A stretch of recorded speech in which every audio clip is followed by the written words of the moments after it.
Good morning guys, मैं विशेष और अच्छे एक बार फिर से आप सभी के सामने अतुल्यम इंग्लिश एकेडमी से आपका स्वागत करता हूं। और स्टूडेंट्स के साइड से बहुत रिक्वेस्ट आई थी कि सर कृपया करके हमको टेंस के बारे में बहुत अच्छा बताइए, कोई भी टेंस हम जो पढ़ते हैं उसको बहुत गहराई में जाकर के बताइए गाइस। तो मैं आप सभी के लिए टेंस हमने स्टार्ट किया है और टेंस हम आपको बहुत अच्छे से गहराई से हम आपको बताने वाले हैं यहाँ पे, क्योंकि आपने अभी तक जो टेंस वगैरह पढ़ते थे सब आपका अधूरा पढ़ते थे, आप एकदम उतला उतला पढ़ते थे, शैलो पढ़ते थे। हम जो यहाँ पे आपको टेंस बताने वाले हैं, अभी एग्जांपल लेके हमने प्रेजेंट इंडेफिनिट टेंस तो बहुत गहराई में जाकर के बताएंगे, बहुत गहराई में जाकर के बताने वाले हैं, ठीक है। तो क्या क्या अभी देखिए, क्योंकि अभी तक आपने जो पढ़ा था कि प्रेजेंट इंडेफिनिट टेंस की जो पहचान होती है कि हिंदी के वाक्य गण में ता है, ते है, ती है, बस यही सुना था। अभी लेकिन हम यहाँ पे आपको बताने वाले हैं कि प्रेजेंट इंडेफिनिट टेंस की पहचान क्या क्या हो सकती है और क्या क्या होती है, ठीक है। तो यहाँ पे हम पढ़ने वाले हैं आज प्रेजेंट इंडेफिनिट टेंस। तो ध्यान से सुनिए, पहले प्रेजेंट इंडेफिनिट टेंस को समझने से पहले कुछ चीजों को मैं आपको बता दूं, ध्यान से सुनिएगा। हिंदी का कोई भी वाक्य लिखा होता है, हिंदी का कोई भी वाक्य लिखा होता है, उस वाक्य का यदि हमें टेंस पता करना है, हिंदी का कोई भी वाक्य लिखा होता है, यदि हम उसका टेंस पता करना है वो कौन से टेंस का वाक्य है, तो हिंदी के वाक्य के अंत में देखते हैं, अंत में जो अक्षर लिखे होते हैं उन अक्षरों को देख करके हम पहचान सकते हैं कि जो दिया गया वाक्य है वो किस टेंस का है। तो हर टेंस के वाक्य की अपनी एक अलग पहचान होती है। कुल मिला के 12 टेंस होते हैं, 12 टेंस, हर टेंस के वाक्यों की अपनी अलग पहचान होती है। तो हम प्रेजेंट इंडेफिनिट टेंस पढ़ रहे हैं, तो प्रेजेंट इंडेफिनिट टेंस के वाक्यों की भी पहचान होती है। क्या पहचान होती है, ध्यान सुनिएगा। जो प्रेजेंट इंडेफिनिट टेंस का हिंदी का वाक्य होता है उसकी पहचान होती है कि हिंदी के वाक्य गंध में ता है, ते है, ती है, ताहू, तीहू, त्यो, तीहो अथवा ता रहता है, पढ़ता रहता है, खेलता रहता है, ये ता रहता है, ती रहते हैं, वो पढ़ है ना, ती रहते हैं, लोग आते रहते हैं, जाते रहते हैं, कुछ भी लोग ती रहती है, मम्मी खाना बनाती रहती है, ती रहती है, ठीक है। ता रहता हूँ, ती रहती हूँ, ती रहती हूँ, ते रहते हो, ये शब्द आते हैं। अथवा पास है, ये पास है, पास है मतलब जैसे मैंने भी आपको बताया मेरे पास 100 रुपए हैं और उसके पास एक कार है ना, है और है, ये डिफरेंस है बस। तो ये भी प्रेजेंट इंडेफिनिट टेंस के वाक्य होते हैं। अथवा वाक्य का में ना है, ने है, नी है, मुझे रायपुर जाना है, मुझे अभी पढ़ाई करना है, कुछ भी हो सकता है। ना पढ़ता है, ने पढ़ते हैं, नी पढ़ती है, मम्मी को सुबह जल्दी उठना पड़ता है। तो ये भी हमारे क्या होते हैं, प्रेजेंट इंडेफिनिट टेंस के वाक्यों की पहचान होती है हिंदी के, ठीक है। अभी एग्जांपल देखिए, जैसे यहाँ पे इसके उदाहरण देखें, जैसे मैं अतुल्य को जाती हूँ, ता है, ते है, ती है, ताहू, तीहू, त्यो, तो तीहू आ रहा है ना, तो मतलब ये प्रेजेंट इंडेफिनिट टेंस का वाक्य हो गया। वह पढ़ती रहती है, ता रहता है, ते रहते हैं, ती रहती है, तो ये भी प्रेजेंट इंडेफिनिट टेंस एग्जांपल हो गया। पापा के पास एक कार है, पास है, पापा के पास एक कार, पास है, पास है, ये आपका प्रेजेंट इंडेफिनिट टेंस हो गया, ठीक है। हमें रायपुर जाना है, ना है, ने है, नी है, तो ये प्रेजेंट इंडेफिनिट टेंस हो गया। मम्मी को चाय बनानी पड़ती है, ना पड़ता है, ने पढ़ते हैं, नहीं पढ़ती है, तो ये प्रेजेंट इंडेफिनिट टेंस हो गया। रूल्स बहुत इजी है, एकदम इजी है, ये मैंने आपको इसकी पहचान बताई थी, ये इसके एग्जांपल है। अब यहाँ रूल्स देखिए, केवल 2 रूल होते हैं प्रेजेंट इंडेफिनिट टेंस के वाक्यों के, केवल 2 रूल है, बहुत इजी है। क्या है, मैंने आपको बताया था गाइस, कर्ता 2 प्रकार के होते हैं, सिंगुलर नंबर सब्जेक्ट जिसको एकवचन कर्ता बोलते हैं और प्लूरल नंबर सब्जेक्ट जिसको बहुवचन कर्ता बोलते हैं, ठीक है। तो जब कर्ता जब एक वचन का होता है, ध्यान सुनिएगा, रूल नंबर फर्स्ट है, सभी एक वचन कर्ताओं के लिए केवल अफर्मेटिव सेंटेंस में मुख्य क्रिया का एस या ईएस फॉर्म, एस या ईएस फॉर्म क्या होता है, जैसे plays, sings, rings, calls, studies, reads, comes, goes, ये तो मुख्य क्रिया का जो एस और ईएस फॉर्म होता है उसको हम singular form of the verb भी बोलते हैं। मुख्य क्रिया का जो एस और ईएस फॉर्म होता है उसको हम singular form of the verb भी बोलते हैं, ठीक है। तो एक बार फिर सुनिए, सभी एक वचन कर्ताओं के लिए केवल अफर्मेटिव सेंटेंस में मुख्य क्रिया का एस और ईएस फॉर्म यूज करते हैं। और वाक्य जब नेगेटिव होता है या इंट्रोगेटिव होता है या इंट्रोगेटिव प्रेजेंटेटिव होता है तो उसमें वाक्य अफर्मेटिव के अलावा सभी वाक्यों में सहायक के डस के यूज करते हैं एक वचन कर्ताओं के लिए। जब कर्ता एक वचन कराएगा तो नेगेटिव, इंट्रोगेटिव और इंट्रोगेटिव प्रेजेंटेटिव में सहायक के डस के साथ में मुख्य क्रिया का पहला फॉर्म यूज करते हैं। कहने का मतलब ये है, कर्ता जब एक वचन कराएगा तो अफर्मेटिव सेंटेंस में मुख्य क्रिया का एस और एस फॉर्म यूज करेंगे और नेगेटिव, इंट्रोगेटिव, इंट्रोगेटिव प्रेजेंटेटिव वाक्यों में सहायक के डस के साथ में मुख्य क्रिया का फर्स्ट फॉर्म यूज करेंगे, सिंपल, ठीक है, यूज करते हैं। और सेकंड रूल इसका ये है कि सभी बहुवचन कर्ताओं के साथ हमेशा कर्ता जब बहुवचन करेगा तो हमेशा ही मुख्य क्रिया का पहला फॉर्म यूज करते हैं, फर्स्ट फॉर्म, जिसको plural form of the verb भी बोलते हैं। मुख्य क्रिया का जो फर्स्ट फॉर्म होता है उसको हम plural form of the verb भी बोलते हैं, ठीक है। तो कर्ता जब बहुवचन का रहेगा तो मुख्य क्रिया का फर्स्ट फॉर्म यूज करते हैं, और बाकी नेगेटिव, इंट्रोगेटिव और इंट्रोगेटिव पर नेगेटिव वाक्यों में सहायक क्रिया टू यूज करते हैं। Simple, very guys. ये मुख्य क्रिया का मैंने आपको बताया, मुख्य क्रिया का फर्स्ट फॉर्म क्रिया का प्लूरल फॉर्म होता है, बहुवचन रूप होता है। तो नाउन मतलब संज्ञा और वर्ब मतलब क्रिया में यही अंतर होता है बहुत बड़ा, कि नाउन में संज्ञा में यदि हम एस या ईएस जोड़ दें तो वो बहुवचन बन जाता है, और क्रिया में यदि हम एस या ईएस जोड़ दें तो एक वचन बन जाता है। जैसे बुक, किताब, बुक्स मतलब किताबें बहुवचन बन गया। रीड पढ़ते हैं, रीड्स मतलब पढ़ता है या पढ़ती है, एक वचन बन जाता है। मुख्य क्रिया में यदि हम एस या ईएस जोड़ दें तो वो एक वचन बन जाता है सिंगुलर, और नाउन में यदि हम एस या ईएस जोड़ दें तो वो बहुवचन बन जाती है। बहुत बड़ी डिफरेंस है, ठीक है। ध्यान दीजिए यहाँ पे। तो किसी भी ध्यान दीजिए, किसी भी टेंस के वाक्य को अंग्रेजी में बनाने के लिए हम कुछ स्ट्रक्चर्स को फॉलो करते हैं, कुछ ढांचे रहते हैं इंग्लिश में बनाने के लिए, ठीक है। तो प्रेजेंट इंडेफिनिट टेंस के वाक्यों को भी अंग्रेजी में बनाने के लिए कुछ स्ट्रक्चर्स होते हैं। मैंने यहाँ लिखे हैं आपके स्ट्रक्चर क्या है। सबसे एफर्मेटिव सेंटेंस जो होता है, सकारात्मक वाक्य होता है, उसमें किसी भी टेंस का हो सबसे पहले सब्जेक्ट आता है। अब हम प्रेजेंट इंडेफिनिट टेंस पढ़ रहे हैं तो प्रेजेंट इंडेफिनिट टेंस के अनुसार हम सेंटेंस को बनाएंगे, उसका स्ट्रक्चर्स लिखेंगे, ठीक है। सबसे पहले सब्जेक्ट आएगा, फिर या तो मुख्य क्रिया का एस और एस फॉर्म आएगा या फिर फर्स्ट फॉर्म आएगा। इन दोनों में से कोई एक चीज आएगी। कहते हैं कि एकवचन का होगा तो मुख्य क्रिया का एस और एस फॉर्म आएगा, जिसको हम singular form of the verb भी बोलते हैं।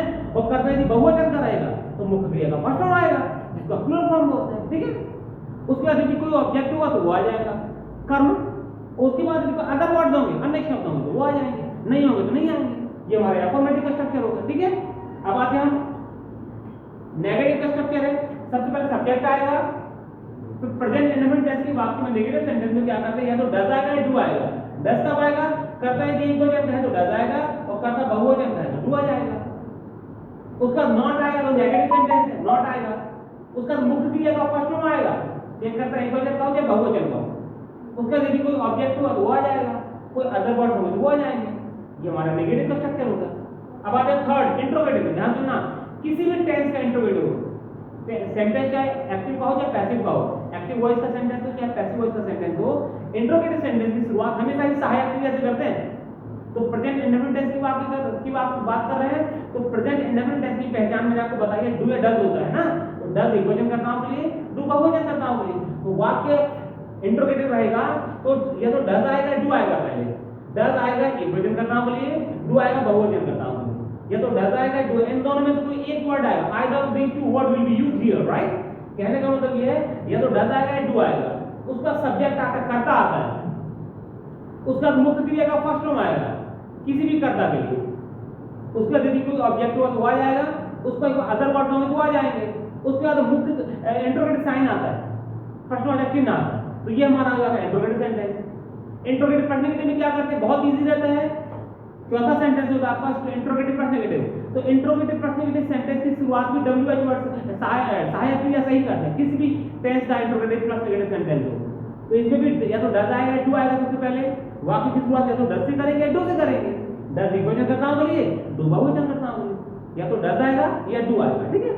उसका सब्जेक्ट आएगा कर्ता, उसका नॉट आएगा क्योंकि नेगेटिव सेंटेंस है, इंट्रोगेटिव नेगेटिव है ना। उसका मुख्य क्रिया का फर्स्ट फॉर्म आएगा, उसका ऑब्जेक्ट आएगा, उसका अदर वर्ड होगा तो वो आ जाएंगे, और लास्ट में प्रश्नवाचक चिन्ह आएगा, ठीक है।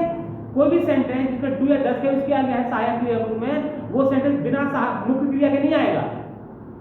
कोई भी सेंटेंस जिसमें सहायक क्रिया के रूप में डू या डज के उसके आगे है, उसमें वो वाक्य बिना मुख्य क्रिया के नहीं बनेगा, ठीक है। सहायक क्रिया के रूप में आना चाहिए, ठीक।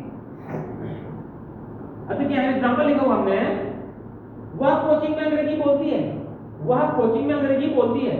तो वह कोचिंग में अंग्रेजी बोलती है, ती है, ताऊ टीऊ त्यो, ती है आ रहा है, मतलब ये प्रेजेंट इंडेफिनिट टेंस का वाक्य है। और करता वह इसका एकवचन करता है, वह को इंग्लिश में बोलते हैं ही या शी। ही पुरुषों के लिए, शी स्त्रियों या लड़कियों के लिए। तो शी करता है यहाँ पे ना। तो इसका स्ट्रक्चर के बारे में सेंटेंस बना है यहाँ पे, वह कोचिंग में अंग्रेजी बोलती है। तो स्ट्रक्चर ये क्या अफर्मेटिव, सबसे पहले सब्जेक्ट आएगा, सब्जेक्ट क्या है यहाँ पे शी, एकवचन है, तो मुख्य क्रिया का एस और एस फॉर्म आ जाएगा अफर्मेटिव, है ना। तो स्पीक मतलब बोलना होता है, तो स्पीक पे हम एस जोड़ देंगे तो बन जाएगा स्पीक्स। शी स्पीक्स, उसका क्या ऑब्जेक्ट आएगा, ऑब्जेक्ट क्या बोलती है, अंग्रेजी, तो शी स्पीक्स इंग्लिश। और अदर वर्ड क्या है यहाँ पे, इन कोचिंग, इन कोचिंग आपका अदर वर्ड है, अन्य शब्द है। कहने का तो एडवर्ब ऑफ प्लेस है वो, लेकिन उसको व्याकरण सेंटेंस में उसको अदर वर्ड्स मानते हैं, ठीक है। तो she speaks English in coaching, ये अफर्मेटिव सेंटेंस हो गया।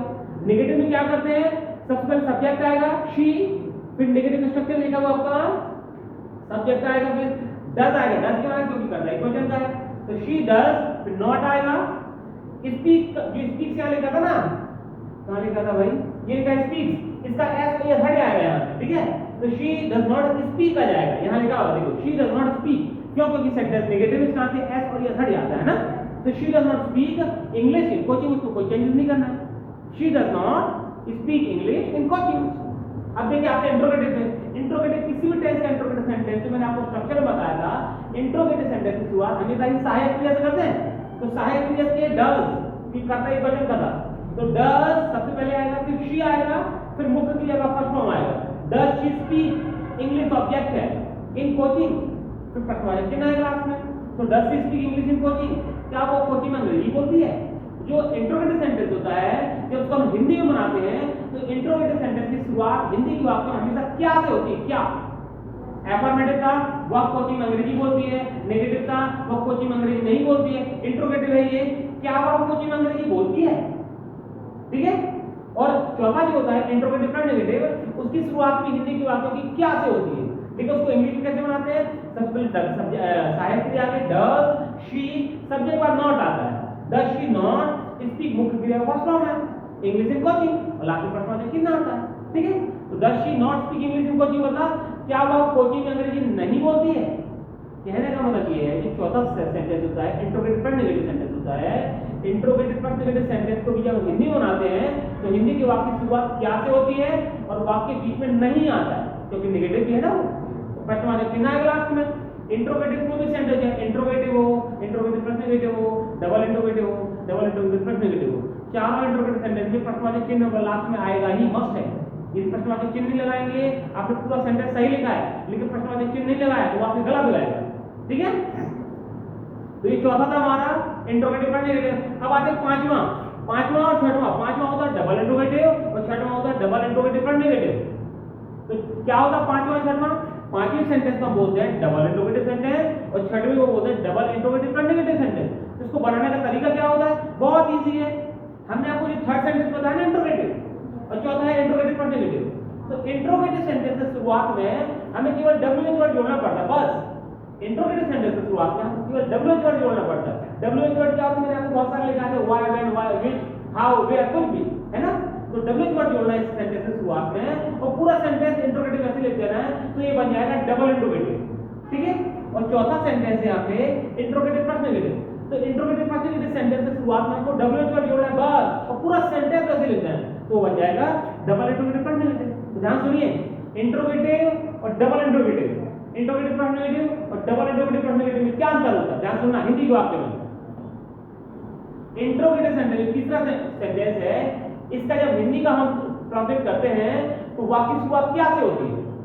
और चौथा सेंटेंस इंट्रोगेटिव प्लस नेगेटिव की शुरुआत जब हिंदी में ट्रांसलेट करते हैं तो उसकी शुरुआत भी क्या से होती है। लेकिन जब डबल इंट्रोगेटिव और डबल इंट्रोगेटिव प्लस नेगेटिव बनाते हैं तो प्रश्नवाचक शब्द हिंदी के वाक्य बीच में आता है।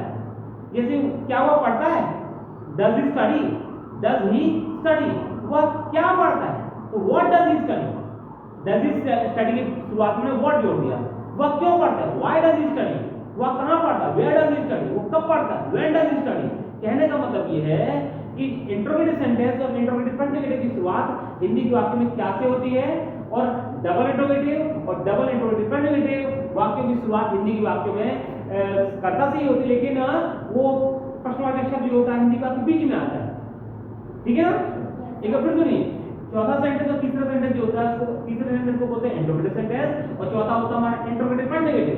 तो इंट्रोगेटिव और इंट्रोगेटिव प्लस नेगेटिव सेंटेंस के हिंदी के वाक्यों को हम क्या से प्रारंभ करते हैं, तो जो पांचवा और छठवां सेंटेंस जो है डबल इंट्रोगेटिव और डबल इंट्रोगेटिव प्लस नेगेटिव, उसकी शुरुआत तो कर्ता से ही होती है, लेकिन हिंदी के वाक्य बीच में प्रश्नवाचक शब्द आते हैं, क्या क्यों कब कहां कैसे, कुछ भी हो सकता है, ठीक है। तो गाइस ये हमारा प्रेजेंट इंडेफिनिट टेंस का अभी पूरा नहीं हुआ है। प्रेजेंट इंडेफिनिट टेंस के बहुत सारे पैटर्न्स और भी है, ये तो मैंने केवल आपको एक एग्जांपल लिखाया हुआ है, ता है, ते है, ती है वाला।